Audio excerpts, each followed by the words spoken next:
Hello बच्चों, हम आज पढ़ाने जा रहे हैं आपको पहला चैप्टर। आप कक्षा 12 में आ गए हैं। अब कक्षा 12 का मतलब तो आप समझ ही गए होंगे कि आपको कितनी मेहनत करनी है। तो ईश्वर का नाम लेते हुए मेहनत करिए और पढ़ाई की शुरुआत करिए। अभी इसके पहले हमने जो भी अकाउंट सीखे, जो भी हमने लेखा शास्त्र पढ़ा, वो सोल ट्रेडिंग के लिए, सोल ट्रेडिंग यानी एकांकी व्यापार के लिए, जिसको कि अकेला व्यक्ति संभाल लेता है, जिसकी पूंजी कम होती है, जिसका फैलाव कम होता है और काम कम होता है। आसानी से कोई भी एक व्यक्ति उसको हैंडल कर सकता है या कर सकता है। लेकिन 12th में हमारा चैप्टर उससे बढ़ जाता है, एक कदम आगे हम आ जाते हैं पार्टनरशिप अकाउंट पे, जिसको कहते हैं साझेदारी खाते। साझेदारी का अर्थ तो आप लोग समझते ही होंगे। और साझेदारी यानी आपस में दो लोग आना, इकट्ठे होना और किसी कार्य को करना। देखिए, ये तो नॉर्मल सी लैंग्वेज में हो गई, लेकिन हमको अकाउंटिंग लैंग्वेज में जानना है कि पार्टनरशिप या साझेदारी होती क्या है।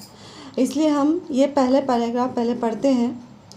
देखिए, ध्यान दीजिए। साझेदारी का आशय, मीनिंग ऑफ पार्टनरशिप। व्यवसाय में साझेदारी का बहुत महत्व है। साझेदारी का कार्य सुचारू रूप से चलाने एवं इसके उद्देश्य प्राप्त करने में साझेदारी संबंधी लेखांकन का विशेष स्थान है। साझेदारी संबंधी लेखांकन के विस्तृत अध्ययन के पूर्व इसकी परिभाषा आदि का ज्ञान होना चाहिए। देखिए, साझेदारी व्यवसाय में हम आ गए, लेकिन जैसे हम सोल ट्रेडिंग बिजनेस में यानी एकांकी व्यापार में जिस तरह के खाते बनाते थे, उस तरह से भिन्न खाते इसमें बनेंगे। उस तरह के सेम टू सेम खाते आप नहीं बनाएंगे, क्योंकि ये पार्टनरशिप है। इसमें एक व्यक्ति की जगह 2 व्यक्ति होंगे, 4 व्यक्ति होंगे, यानी आपका पार्टनरशिप 2 से अधिक भी हो सकता है। ज़रूरी नहीं है सिर्फ 2 ही लोग आप पार्टनरशिप करो। लेकिन इसको आगे जानने के लिए पहले हमको इसकी परिभाषा को जाननी होगी। और सबसे भारतीय साझेदारी अधिनियम यानी साझेदारी की सबसे अच्छी परिभाषा जो होती है, वो हमारे भारतीय साझेदारी अधिनियम 1932 में दी गई है। देखिए, ये जो साझेदारी खाता है, ये पूर्णतः डिपेंड है, पूर्णतः उसका जो भी रूल्स और रेगुलेशन, यानी कैसे खाता बनाना है, किस प्रकार कार्य करना है, ये सारी साझेदारी उन व्यक्तियों का संबंध है जो एक ऐसे व्यापार के लाभों को बांटने के लिए सहमत हुए जो कि उन सब के द्वारा या उन सभी के ओर से किसी के द्वारा संचालित किया जाता है। देखिए, एज अ कॉमर्स स्टूडेंट, हम कॉमर्स से हैं, तो कॉमर्स में सबसे पहली बात, अगर हम बिज़नेस स्टार्ट करते हैं तो हमारा मेन मकसद होता है कि हमें प्रॉफिट कमाना है, लाभ कमाना है। अब हम साझेदारी अधिनियम में क्या करते हैं, उन व्यक्तियों का संबंध है, यानी एक या एक से अधिक व्यक्तियों का संबंध है जो कि लाभों को आपस में बांटने के लिए सहमत हुए हैं। अब देखिए, इसमें सिर्फ लाभ दिया हुआ है। अब ये आवश्यक नहीं है कि आपको लाभ ही हो। अगर आपको लाभ कमाना है तो आपको हानि के लिए भी तैयार होना होगा। आपको हानि भी मिल सकती है। तो पार्टनरशिप में पार्टनर्स क्या करते हैं, साझेदारी में साझेदार क्या करते हैं, लाभ के साथ साथ हानि भी बांटते हैं। जैसे यहाँ दिया है, लाभों को बांटने के लिए सहमत हुए जो कि उनके द्वारा या उन सब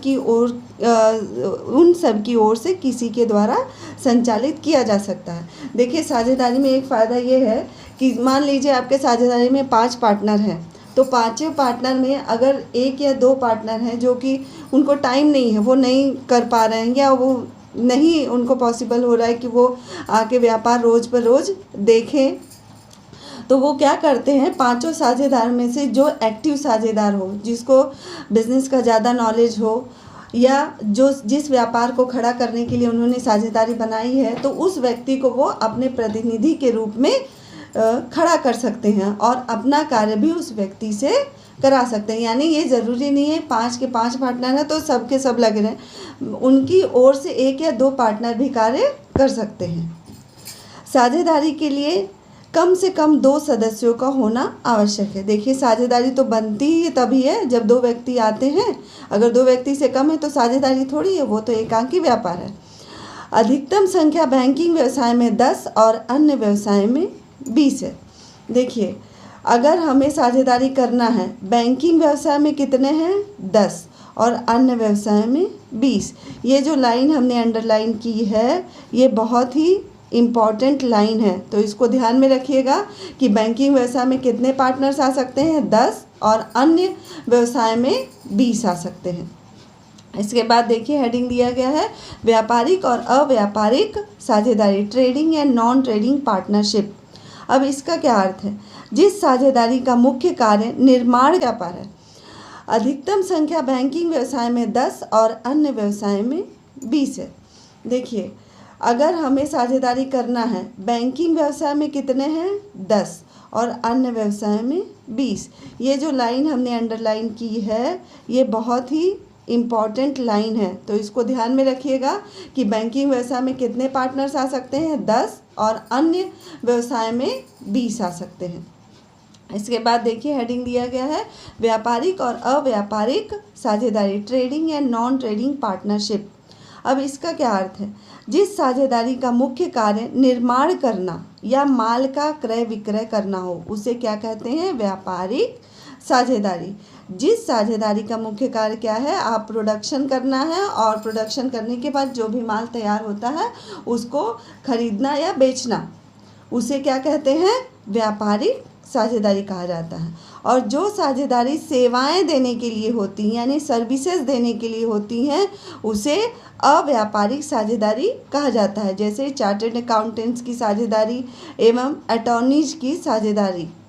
देखिए चार्टर्ड अकाउंटेंट यानी सीए, आप भी सीए बनने वाले हैं ना सब लोग, तो सीए के जो सीए होते हैं जरूरी नहीं हो अकेले ही कार्य करें, वो लोग भी पार्टनरशिप बना लेते हैं, 4-5 सीए एक साथ मिलकर, तो वो क्या हो जाता है, उनका एक तरह का अव्यापारिक साझेदारी होती है, क्योंकि उनका मेन एम क्या है, सर्विस देना, ना कि प्रॉफिट कमाना। जहाँ प्रॉफिट होगा, जहाँ क्रय विक्रय होगा वहाँ व्यापारिक साझेदारी हो जाएगी, और जहाँ सर्विस का नाम आएगा वहाँ अव्यापारिक साझेदारी होगी। इसी प्रकार अटॉर्नीज़ की भी, जो अटॉर्नीज़ होते हैं वो भी अपनी साझेदारी बना सकते हैं। उम्मीद है कि आप सबको समझ में आया होगा कि साझेदारी क्या है। इसको पढ़िए, समझिए, अगर कोई दिक्कत है तो हमें पुनः मैसेज करिए।